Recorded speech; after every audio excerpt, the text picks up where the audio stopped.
Dans cet épisode de Parole de coach, j'ai la chance extraordinaire de pouvoir discuter avec Mehmet Gül, qui est coach PNL, spécialiste des croyances limitantes et de la petite voix du connard intérieur qui t'empêche d'atteindre tes objectifs. Dans cet épisode de Parole de coach, on va à nouveau parler du métier du coaching, de qu'est-ce qui amène un être humain à devenir coach, qu'est-ce qu'un bon coach, quelles sont les dérives du coaching, quelles sont les anecdotes marrantes et quels sont les différents paliers que tu vas devoir passer dans ta vie en tant que coach pour atteindre tous tes objectifs. Avant tout, on va se concentrer sur une chose, sur l'envie de servir, sur l'envie d'aider les autres. Mais je ne t'en dis pas plus et je laisse la parole à Mehmet.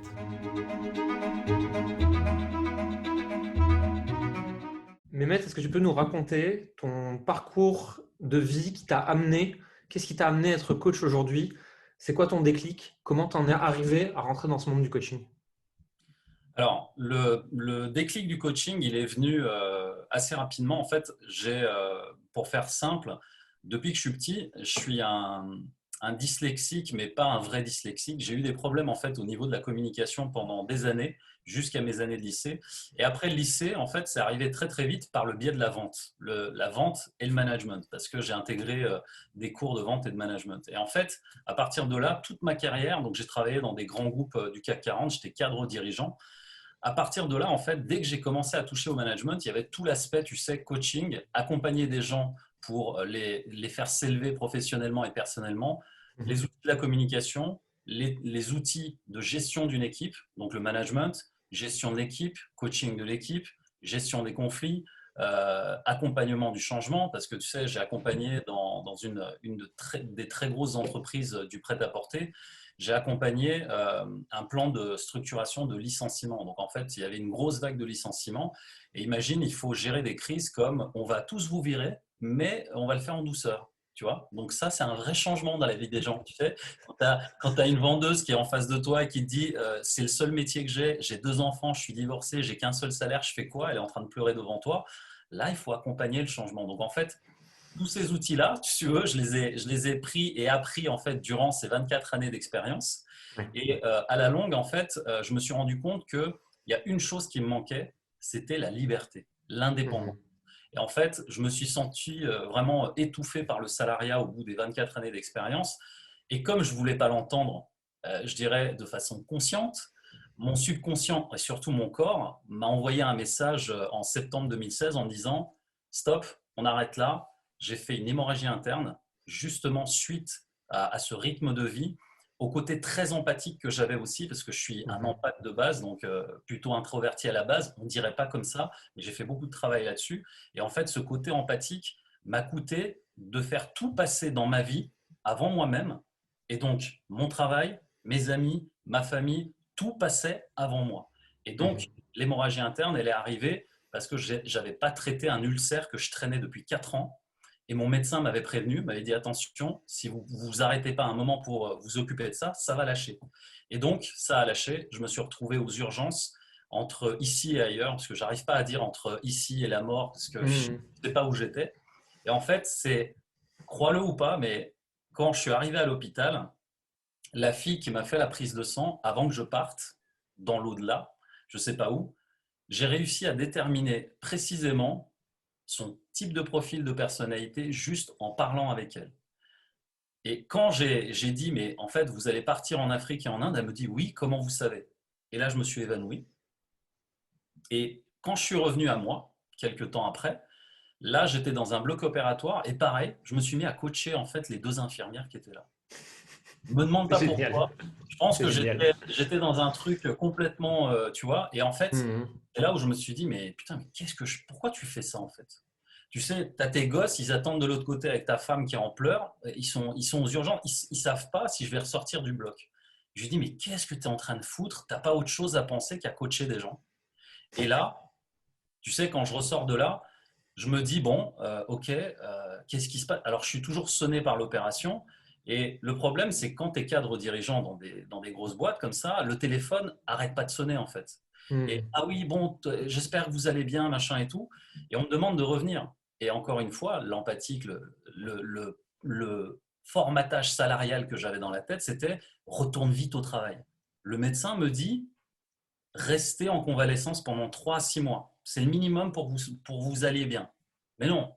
Mehmet, il est courageux, il est le bon petit salarié, tu sais, le bon petit directeur d'agence qu'il est, il va retourner au travail.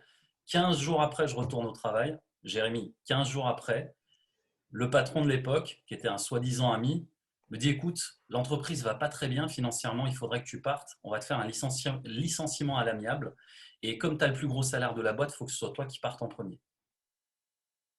Et là, donc message de l'univers, hein, allô, bonjour.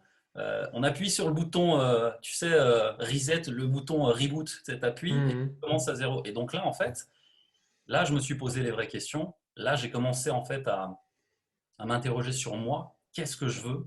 Qu'est-ce qui m'anime vraiment?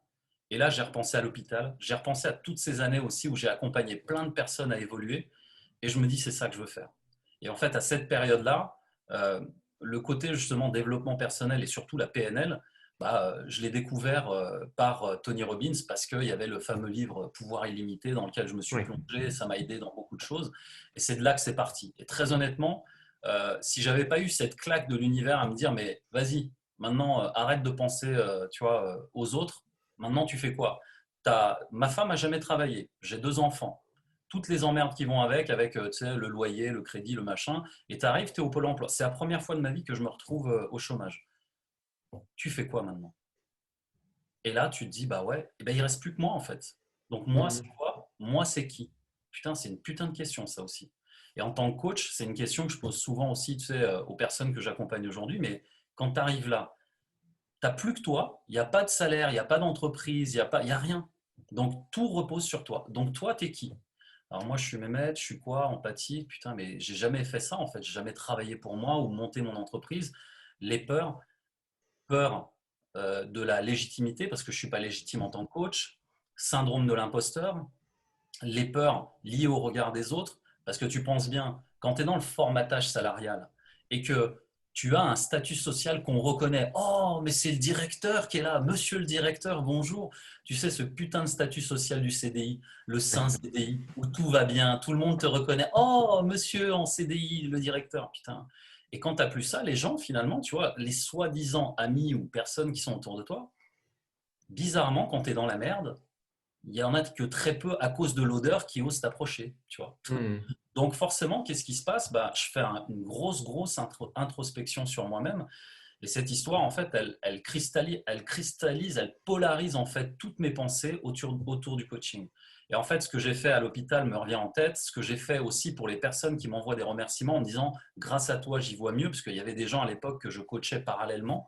Et en fait, là, tout se polarise autour de ça. Et je me dis, c'est ça que je dois faire. Et après avoir lu Pouvoir illimité, tu sais, il y a toute la partie sur la PNL qui m'a complètement Mhm. piqué en me disant, putain, mais c'est ça en fait, c'est ça dont j'ai besoin.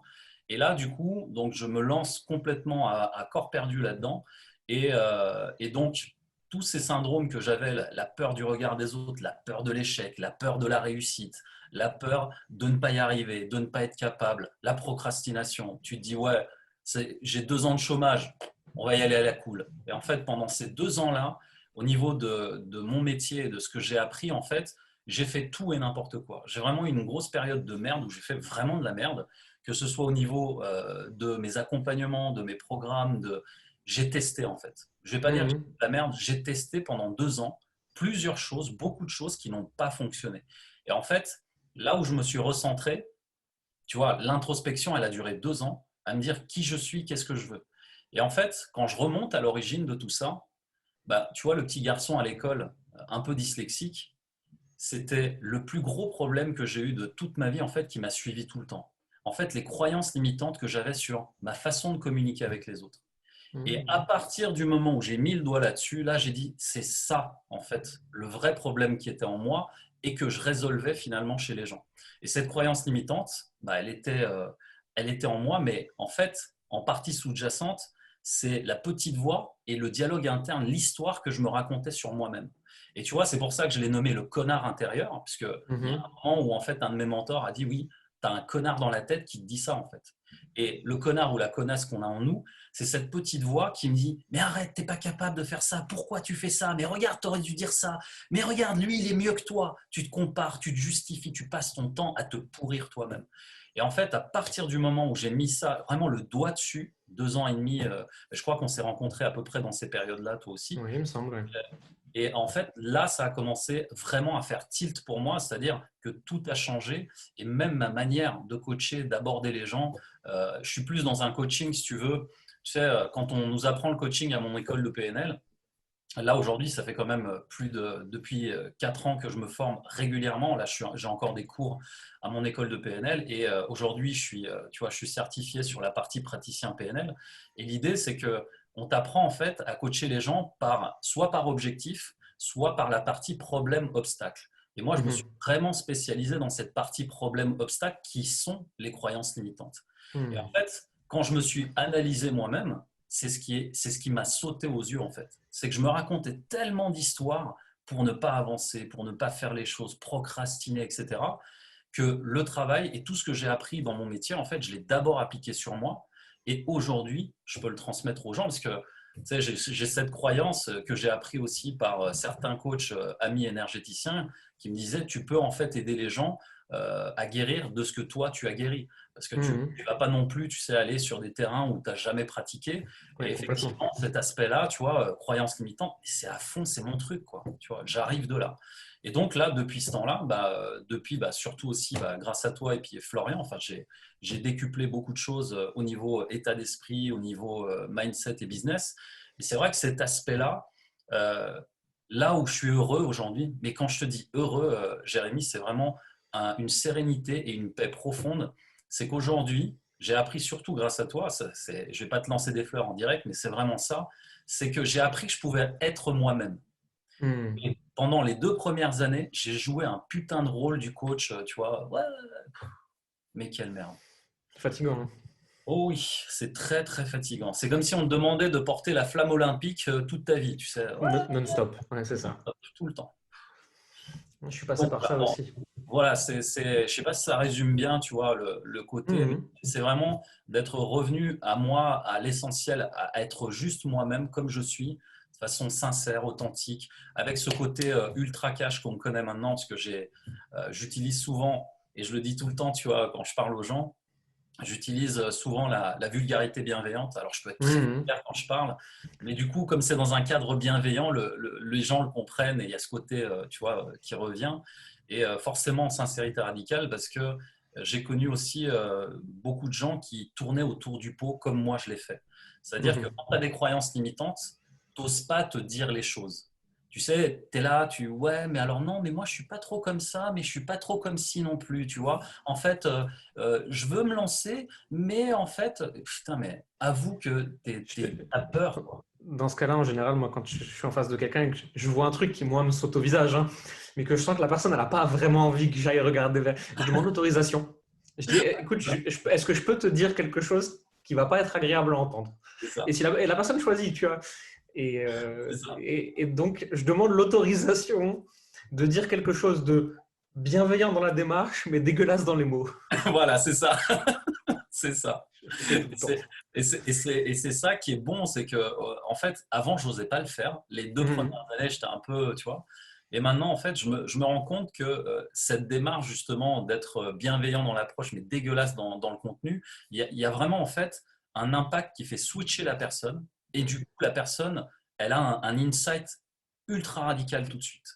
Moi, j'appelle ça la sincérité radicale parce que c'est franc et direct. On ne va pas tourner autour du pot. On va pas attendre. On n'est pas des psychologues. Les coachs ne sont pas des psys. On n'est pas là à faire des séances à rallonge sur 1 an, 2 ans. Ça dépend évidemment le métier de ce que tu fais. Si tu es business coach, je conçois que ça peut prendre plus de temps.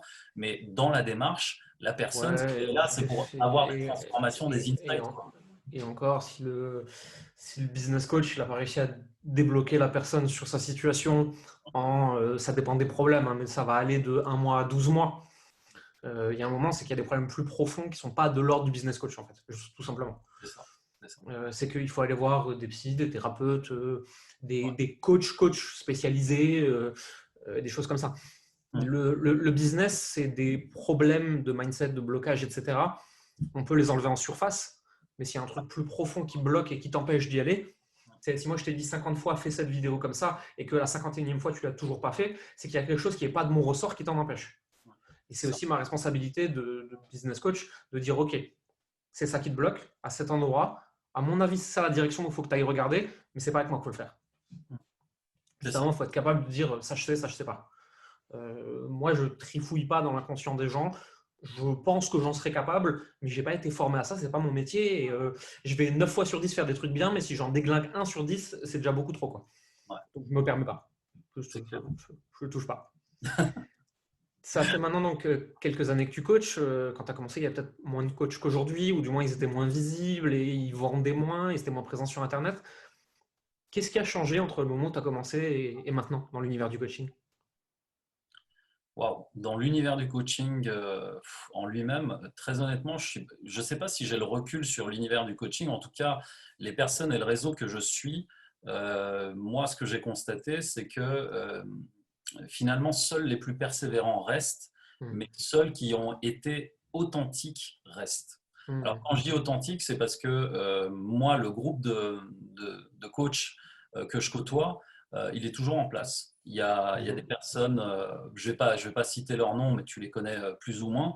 J'ai un noyau de coachs amis, mais quand je te dis amis, on fait les mêmes choses, mais on est dans une sincérité radicale l'un envers l'autre. On s'envoie des clients, on fait à peu près le même métier, hein. Je veux dire, il a Hmm. peut-être les mêmes démarches que moi, mais on n'est pas là en mode ah, mais toi, tu es mon concurrent. Ah, mais tu vois, pas du tout en fait. On fait le même métier et pourtant, il y a des gens qui viennent me voir et je les recommande à lui en lui disant va voir mon ami là, il est très très bon dans ce qu'il fait, vas-y.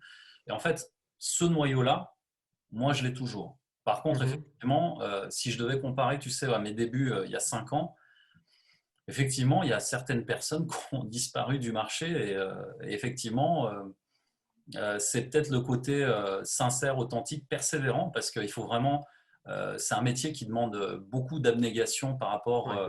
au refus qu'on se prend, parce que oui, c'est un métier où oui, il y a de la vente, oui, il y a un aspect commercial, et je pense qu'au début, j'avais cette candeur de me dire, t'es coach, mais t'es pas commercial. Hmm. En fait, tu l'es un petit peu quand même dans la mesure où le produit, c'est toi et ton service, donc il y a un moment, il faut apprendre à le vendre. Et tu vois, j'ai fait 24 années vraiment de commerce, de management, de stratégie de vente. J'ai dirigé des paquebots à plusieurs millions d'euros, c'est-à-dire que j'avais des unités, des centres de profit à plus de 30 millions d'euros de chiffre d'affaires annuel. Et là, tu dois faire tout ça pour toi. Hmm. Là, tu vois, il y a une espèce de gap, de retournement dans le fait, tu connais plein de trucs, mais dès qu'il s'agit de toi, comment je fais? Ouais, c'est pas pareil parce que Ouais, quand tu prends un refus dans le cadre commercial dans une entreprise, c'est l'entreprise qu'on refuse. Bon, t'es pas content, t'as pas atteint ton objectif, mais bon, c'est pas très grave, émotionnellement ça te touche pas. Quand tu vends toi, ton service, etc., que en plus de ça, tu as été conditionné, on t'a dit il faut te vendre. Et on t'a dit qu'il fallait être authentique, qu'il fallait parler avec le cœur, etc.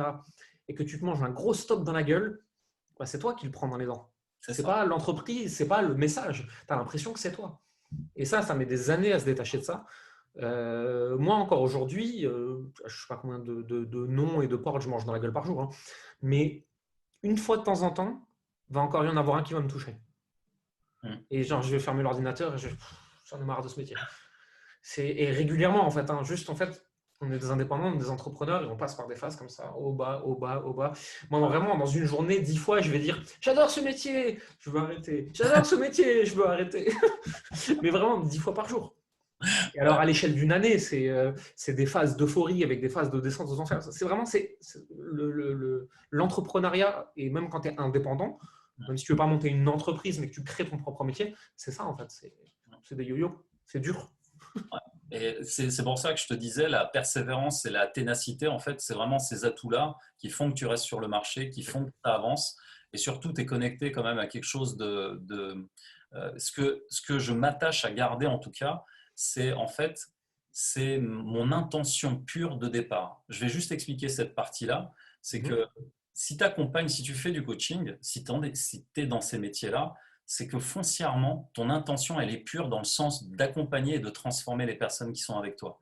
Et en fait, cette intention pure, moi j'appelle ça l'intention du service, de servir la personne que tu accompagnes. Et en fait, ce point-là, c'est vraiment ce point-là auquel je m'attache le plus, c'est que chacune des personnes que je vais avoir en entretien, même si elle me dit non, je m'attache à lui amener le maximum de clarté, le maximum de valeur possible pendant le temps d'échange que j'ai avec elle. ce soit 1 heure, 2 heures, même si ça déborde, c'est OK. Et en fait, depuis que je suis connecté à ça depuis le début, je me rends compte que les fois où j'ai merdé, c'est parce que j'étais plus dans cette intention-là.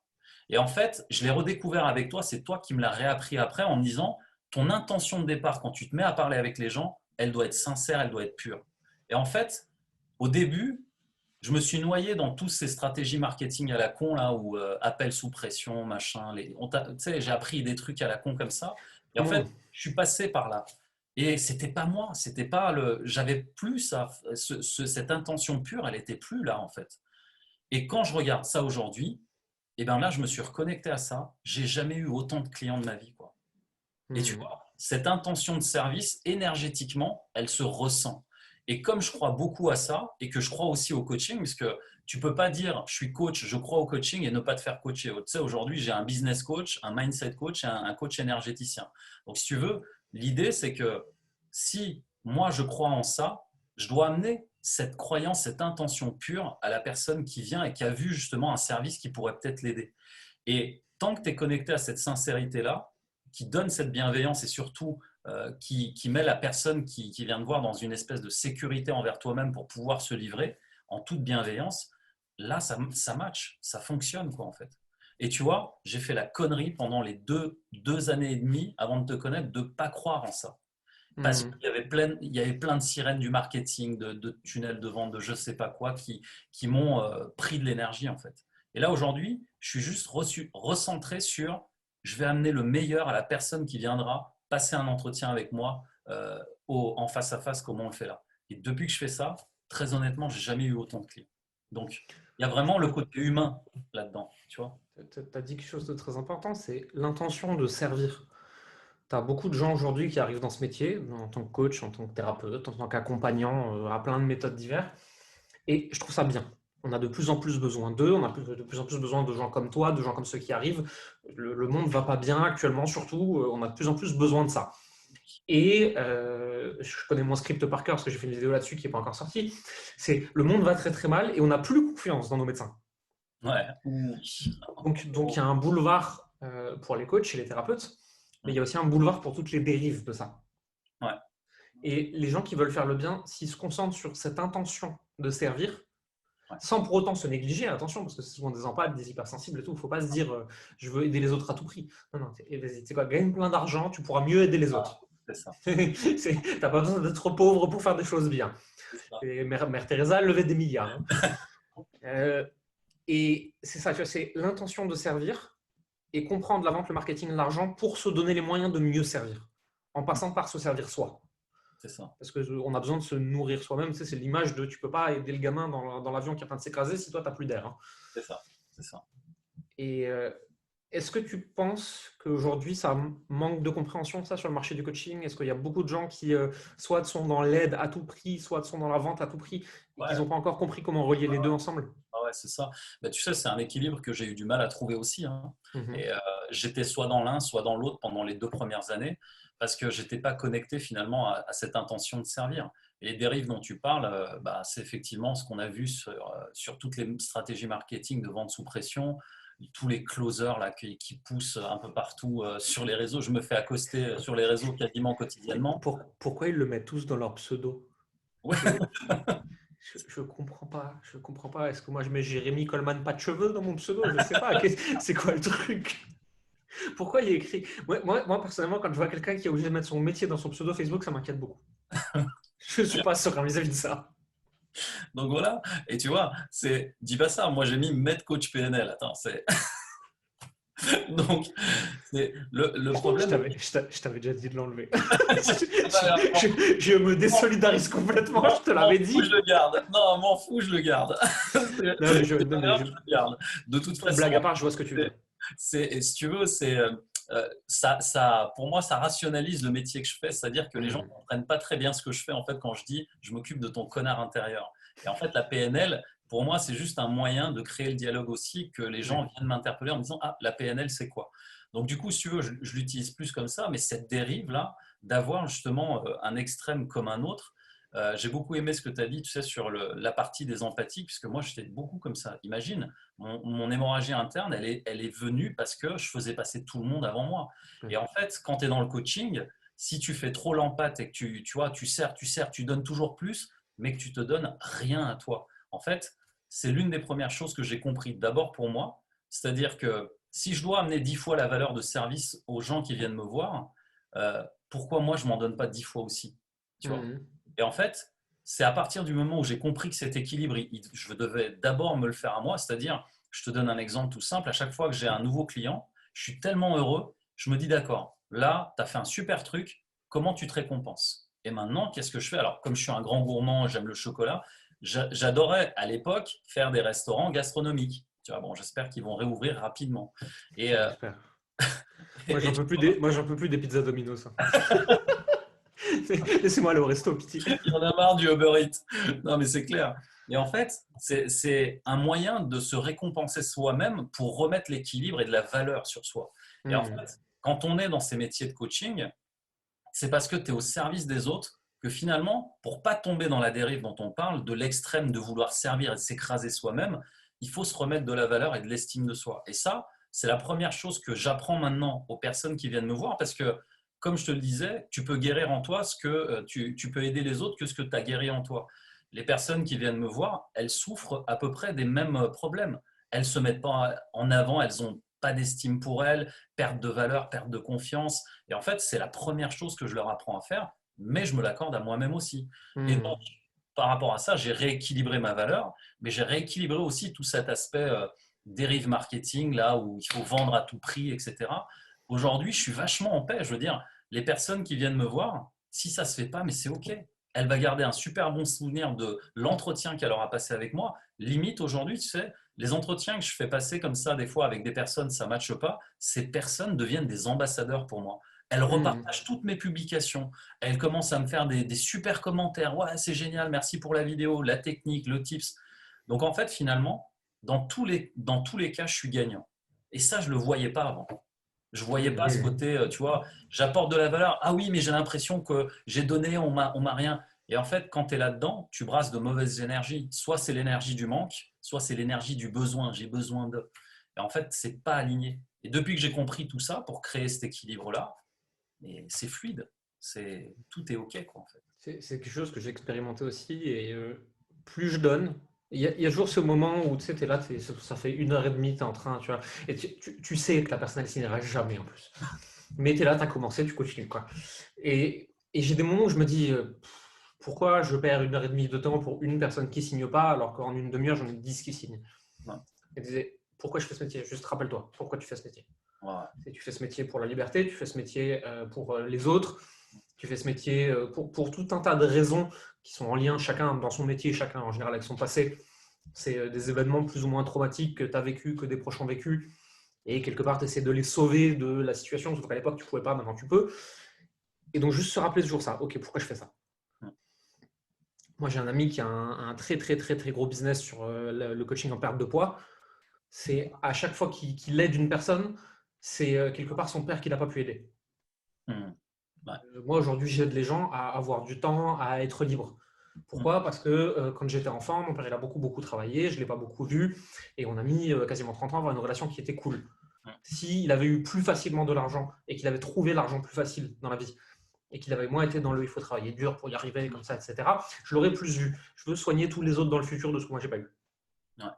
C'est ça. Et quand tu te reconnectes à ça, tu sais, ok, pourquoi je suis en train de faire ce que je fais, tu te reconnectes justement à l'énergie de servir, le don, l'aide. C'est ça. Et il y a un moment, tu sais, ce que tu donnes dans l'énergie de l'univers, ça revient. On peut appeler ça l'univers, on peut appeler ça la religion, on peut appeler ça le Ouais. fonctionnement de l'inconscient, hein, la physique quantique. Toute explication de très très très rationnelle, mathématique, jusqu'à complètement chez père fonctionne avec ce sujet-là, hein. Ouais, ouais. Ce que tu Clairement. donnes te revient. C'est clair. Et c'est en fait, c'est un point essentiel, tu vois, on en revient à cette intention de service et cette intention de servir. Là, ce qui est très important dans ce que tu dis, selon moi, c'est vraiment l'honnêteté. Mm. C'est-à-dire d'être honnête envers ton intention aussi. Tu sais, quand j'ai commencé, j'avais les meilleures intentions du monde. J'étais là, ouais, je vais aider plein de gens, ouais. Et en fait, dire, hey, calme ton enfant intérieur. En fait, c'est Hmm. je veux aider tout le monde, mais en fait, au final, si je redeviens juste un peu plus, tu vois, je me recentre un peu. En fait, oui, je veux servir, mais très honnêtement, si je suis honnête avec moi-même, la première démarche, elle est égoïste. Et tu Ouais. vois, c'est dur de dire ça pour un coach, peut-être les gens ils vont pas le comprendre, mais tu le fais d'abord pour toi en fait. Tu sais pourquoi? Parce qu'en fait, quand je m'écoutais à cette époque, ce que je voulais, c'était être libre dans tous les sens du terme, géographiquement, Hmm. financièrement, avoir de l'argent pour me dire, j'ai envie de partir aux Maldives, je pars aux Maldives. Et en fait, j'avais pas l'honnêteté de m'avouer ça et de l'avouer vraiment en mon fort intérieur. Donc je me voilais la face et je me disais, mais non, tu vas aider des gens, c'est bien, machin. Non, sois honnête. Tu veux quoi? Bah, je veux voyager plus. Je veux avoir une belle baraque pour ma femme et mes gosses. Je veux pouvoir inviter des amis, de la famille, machin. Et en fait, juste revenir à des choses simples sans te dire, ouais, je vais être multimilliardaire, machin. Oui, je vais sûrement être millionnaire et je sais que je vais être millionnaire aujourd'hui. Parce qu'aujourd'hui, je me suis mis des objectifs très concrets, très précis. Mais Mais quand tu te millionnaire à l'échelle d'une vie, quand tu as compris comment gagner de l'argent, je ne parle pas de millionnaire en 3 semaines, je parle de millionnaire dans la vie. Franchement, c'est pas compliqué. Tu as des gens qui gagnent 1500 balles par mois, ils finissent à 70 ans, certes, hein, mais ils finissent millionnaires. c'est On ça, peut le faire. c'est ça. Par contre, dire je veux gagner 25 millions en Ouais, 3 ans et ensuite être milliardaire, c'est un autre niveau de risque. voilà, c'est pas Moi, j'ai pas envie. c'est ça. Et tu vois, cet état d'esprit-là, pour pouvoir le clarifier à mes débuts, c'était quasiment impossible. Parce que je me voilais la face, j'étais pas honnête Hmm. avec moi-même. Et c'est ça qui crée le déséquilibre. Et tu sais, comme je suis émotionnel, on a trois centres, le centre instinctif, mental et émotionnel. Moi, comme j'étais tout dans la partie émotionnelle, c'était démesuré. Donc, je me faisais des films, des croyances sur à peu près tout. Mais quand tu rééquilibres tout ça, que tu mets un peu plus de mental, de logique et d'instinct aussi, c'est de ça dont tu as besoin. Et en fait, ça, je l'ai compris qu'à partir du moment où j'ai compris que je pouvais être non seulement honnête envers moi-même, mais Hmm. également aussi honnête dans mon business, à vraiment accueillir les gens tels qu'ils sont et tels que moi je suis. Et du coup, c'est OK en fait. Si tu viens pas, ça veut dire que c'était pas fait pour toi. Mais à l'époque, tu vois, tu as tes débuts, tu es pris financièrement, il y a plein de trucs qui viennent te mettre en challenge comme ça crée des frustrations, des tensions, c'est difficile à la maison, c'est difficile dans ton business. Il y a plein de trucs en fait qui se mettaient Hmm. en place à cause de ça. Mais sois honnête envers toi-même. Regarde-toi dans la glace et dis-toi, mais est-ce que je suis honnête là, vraiment dans ce que je fais? Est-ce que mon intention, elle est pure? Est-ce qu'elle est vraiment sincère et honnête? Et en fait, à partir de ce moment-là, tout s'est réaligné. Évidemment, je t'ai trouvé après avec Flo, mais voilà, ça a été exponentiel après, ça a été extraordinaire, quoi, vraiment. Est-ce que tu as des anecdotes marrantes sur le coaching en général, sur les coachs, sur les clients, des trucs un peu, genre les anecdotes un peu drôles, mais des trucs légers, tu vois, pas, le but c'est pas de rire au détriment de quelqu'un, mais des trucs un peu rigolos que tu as pu croiser ou que tu as pu voir dans ta vie et tout. En fait, moi, je vais te parler de ce que je connais, c'est les croyances limitantes. En fait, Mhm. je vais te raconter deux anecdotes hyper drôles. Et alors, selon moi, drôles, hein, parce que après, ça dépend de quel point de vue on se place. Il y en a une qui me fait toujours rire chaque fois que je la raconte, c'est que j'ai une de mes clientes. En fait, c'est une empathique, donc vraiment, tu sais, le genre de personne, elle a, je sais pas, quatre enfants, et un dimanche où elle doit s'occuper de ses enfants, tu l'appelles pour lui dire, écoute, j'ai un déménagement, mais je suis à Toulouse et elle est à, je sais pas, à Bordeaux ou ailleurs. Tu lui dis, écoute, je suis là, est-ce que tu peux venir m'aider? Elle va lâcher ses quatre gosses, elle va faire la route, il va être minuit, elle va venir t'aider, tu vois. Et donc, là, c'est la partie un peu, tu vois, pour que tu comprennes. Et en fait, moi, j'ai été comme ça pendant très longtemps. Toute ma vie, j'ai été comme ça. Et en fait, ce genre de personnes, la thérapie pour ça, entre guillemets, ces personnes-là, je leur apprends à dire non. Donc, Mhm. dire non, mais comment je leur fais faire cet exercice-là? Je leur dis, tu dois dire non pendant 2 jours, tu dois dire non à tout et à tout le monde pendant 48 heures. Pendant 2 jours, tu dis non à tout. Me dit, mais tu te rends pas compte, c'est pas possible, j'ai des enfants, comment je vais faire? Et donc, évidemment, on décortique un peu les croyances, je la remets dans le sens de l'exercice. Elle décide de le faire. Elle revient me voir 2 jours après, donc la semaine d'après, pendant le coaching, elle est en pleurs. Elle me dit, t'es dégueulasse de m'avoir fait faire ça. C'est pas possible. J'ai dit à mon fils de 5 ans, il m'a demandé, maman, tu peux me donner à manger? Je lui ai dit, non, non, je te donne pas à manger. Elle était en pleurs. Elle était en pleurs. Elle me dit, tu t'imagines, j'ai dit non à mon fils de 5 ans. Et en fait, donc, on rationalise le truc. Ce qui est drôle là-dedans, c'est que c'est pas le fait d'avoir dit ça à son fils, c'est juste le fait d'avoir dit non. D'avoir dit non aux autres pour pouvoir se dire oui à soi-même. J'ai Oui. souffert de ça, franchement, au moins pendant 30 ans. Et quand je donne cet exercice-là, je me revois moi le faire. Je me dis, et en fait, j'étais mort de rire parce que non seulement elle chialait, mais elle chialait de bonheur. Parce Hmm. que le fait de lâcher prise là-dessus, arrêter, tu vois, moi, mon mantra, toi, tu sais, c'était le truc, il faut travailler dur. Moi, c'est faire plaisir à tout le monde. Tu peux pas faire plaisir à tout le monde tout le temps. C'est pas possible. Ça veut dire que tu es l'esclave du caprice des gens. Et ça n'existe pas, ça. Et du coup, elle pleurait et elle m'a dit, j'ai dit non à mon fils de 5 ans pour lui donner à manger. Je lui dis, mais comment tu t'es senti? Oh, tu sais quoi, ça m'a fait trop du bien. Bon, elle l'aime son gamin, tu vois, mais en fait, la stratégie, c'est aussi d'arrêter de dire oui à tout, mais tu peux très bien dire, va voir ton frère, tu vois, et l'enfant va voir son frère. Donc ça, c'est des anecdotes assez rigolotes parce que cet exercice, quand je le donne, les gens, les empathiques, ils sont hyper challengés avec ça, donc c'est assez drôle. Ensuite, il y avait une croyance, une autre anecdote. Euh, c'est en fait, c'est pour te montrer la puissance du cerveau et des raccourcis que le cerveau peut faire. Une de mes clientes un jour me dit, Mehmet, j'ai mon mari tous les matins. Quand je fais le petit déj, il vient dans la cuisine, il me caresse le dos, il m'embrasse et il me dit bonjour chérie. Ok, d'accord. Hier matin, il est venu dans la cuisine, il s'est assis à table avec les enfants, il m'a rien dit. Ok, et il me trompe. Ok. Alors, est-ce que j'ai raté un épisode ou comment t'en arrives à cette conclusion? Donc évidemment, on travaille, décortiquage, machin. Elle pense qu'il y a quelque chose parce qu'il est très actif sur son téléphone et qu'il a une activité qui lui demande d'être sur son téléphone. Donc, suspicion, peut-être qu'il me trompe, il y a des gens qui lui parlent, peut-être des femmes, etc. Ok. Hmm. Alors, si on sort de tout ça, il l'a fait combien de fois? Bah, il n'y a eu que ce matin. D'accord. Ok. Donc, est-ce que tu es allé lui demander qu'est-ce qui a fait qu'il n'est pas venu? Ah bah non, je ne lui ai pas demandé ça. Ok. Qu'est-ce que ça te coûterait d'aller lui demander? Il dit non, mais d'accord, mais rien, je vais aller lui demander. D'accord, bon, j'ai compris. Donc, elle revient la semaine d'après. Dit alors, t'as demandé du coup Oui, non, c'est bon. Il avait un problème à l'entreprise, une facture de 10 000 € qui avait un problème et il n'a pas pu la payer, donc il était très stressé. Et bon, d'accord. C'est juste pour te montrer la puissance de notre capacité à nous faire des films. On est les Spielberg des croyances C'est terrible. limitantes qu'on se met dans la tête, en fait. C'est Et tu terrible. vois, Moi, j'ai. d'une caresse dans le dos et un bisou, tu arrives à ça, quoi, en fait. C'est ouf. Je sais pas si tu as regardé sur Netflix l'espèce de spectacle de stand-up slash conférence de Brené Brown, qui Non, elle a j'en fait tout le parle travail sur la vulnérabilité, sur la honte, sur la culpabilité. Elle raconte à un moment une histoire, parce qu'elle, c'est tout le cœur de son métier, c'est qu'elle, la petite histoire que tu te racontes, dégueulasse, pleine de culpabilité et de honte, hein. Et elle dit que elle et son mari, c'est des anciens nageurs semi-pro, je crois, quelque chose comme ça, aux États-Unis, au lycée et tout. Et ils sont en vacances et elle met son maillot de bain une pièce et elle commence déjà à se dire j'ai plus 20 ans, je suis moche, je suis dégueu.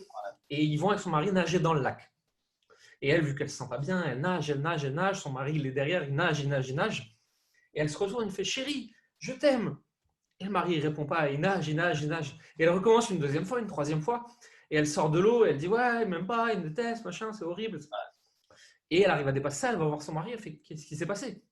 Et le mari lui dit non mais en fait, j'étais en train de me dire que si je nageais pas assez bien, t'allais croire que j'avais pas la bonne responsabilité par rapport aux enfants. Et en fait, j'étais au milieu du lac et j'étais en train de faire une attaque de panique et j'essayais de pas couler. Aïe, aïe, aïe, mon Dieu. Et c'est exactement ça, quoi. Ouais, exactement ça. Les Et croyances. elle, là, cette phrase que j'adore, c'est Where is the Gremlins? C'est à chaque fois que tu es en train de. Il est où le Gremlins là? Il est Qu'est-ce que où tu es en train de te C'est raconter? ça. C'est ça. Et en fait, tu vois, le gremlins, moi je l'appelle le connard intérieur. En fait, finalement, Hmm. c'est l'histoire que tu te racontes avec ce connard qui dit fais ci, fais ça. Et au final, tu extrapoles, tu fais des suppositions, tu fais des interprétations de situations qui n'ont pas lieu d'être et tu te retrouves là-dedans. Et ça, à l'échelle d'une vie, bah, ça donne une hémorragie interne que tu te Mm. payes comme ça, quoi, tu vois. Et Mm, ça, effectivement. franchement, c'est des trucs, j'en ai assez quotidiennement. Alors, c'est croustillant des fois, mais je remarque que c'est encore plus marrant quand c'est dans les couples. Parce que les couples, tu vois, j'en ai eu un Mm. qui m'a dit, tu sais, parce que l'homme et la femme, en fait, sont, comment dire, se sont éloignés parce qu'ils ont arrêté de se parler.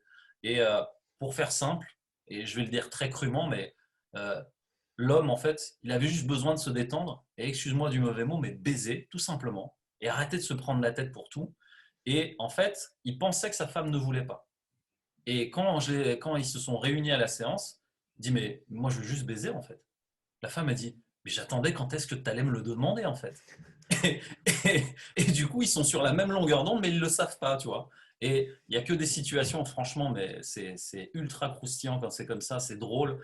Et puis, c'est là où tu te rends compte que finalement, euh, tout ce qu'on a en nous ne tient qu'à quelques mots ou à quelques gestes, parfois, pour être bien et pour que tout redevienne positif, quoi. Donc, c'est là-dessus, en tout cas, que je travaille la plupart de mon temps avec les personnes que j'accompagne. Et c'est du coup, aujourd'hui, j'en ai vraiment fait une spécialité par rapport aux entrepreneurs, aux personnes qui se lancent dans l'entrepreneuriat, parce que tous ces blocages, moi, je les ai traversés. Et c'est vrai que avec le recul aujourd'hui, l'équilibre que j'ai dans mon métier de coach, il vient du fait que tant que je suis sincère et honnête avec moi-même, je peux l'être avec les autres.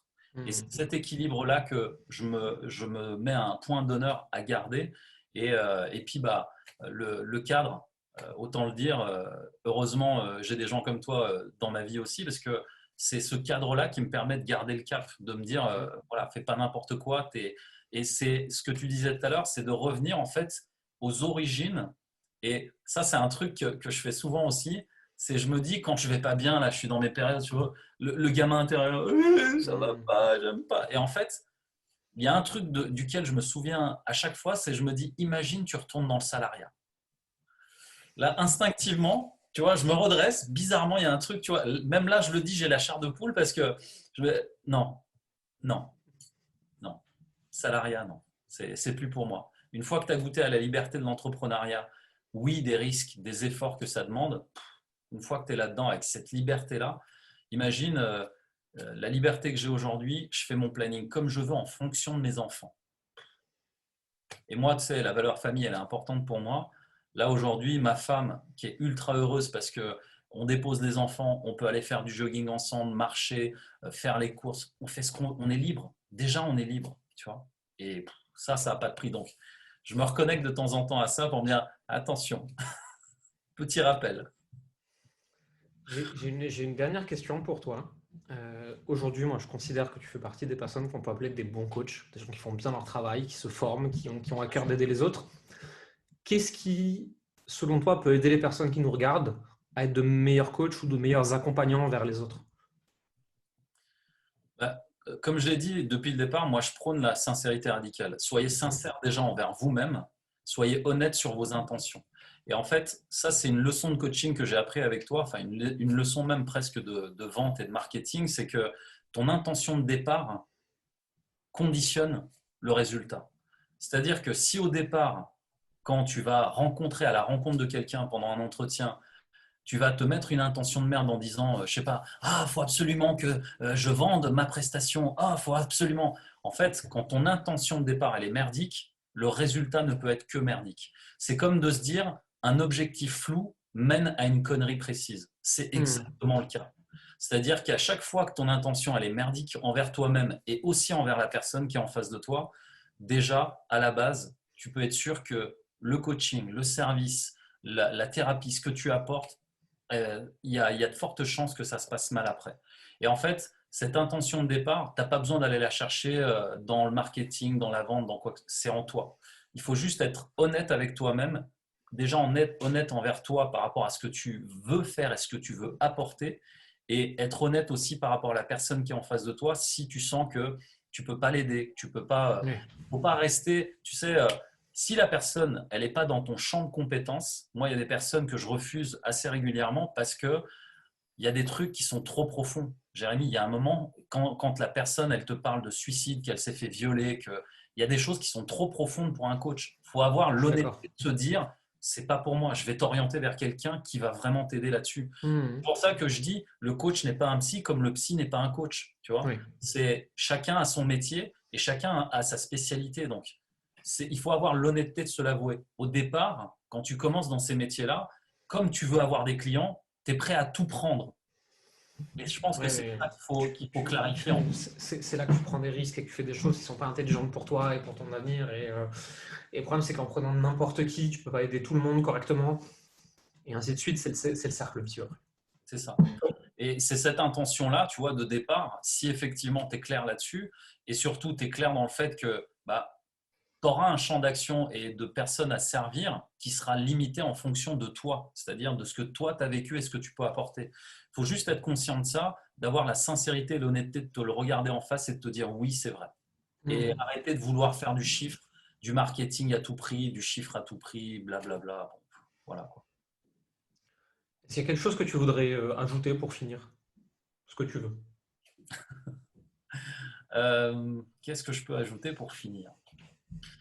J'ai envie de finir sur une phrase marketing, mais tu vas pas aimer, c'est tout commence par vous. Mais tu vois, c'est un peu mon slogan. Mais Ouais, mais c'est vrai. C'est vrai, le coach doit commencer par lui, l'entrepreneur doit commencer par lui.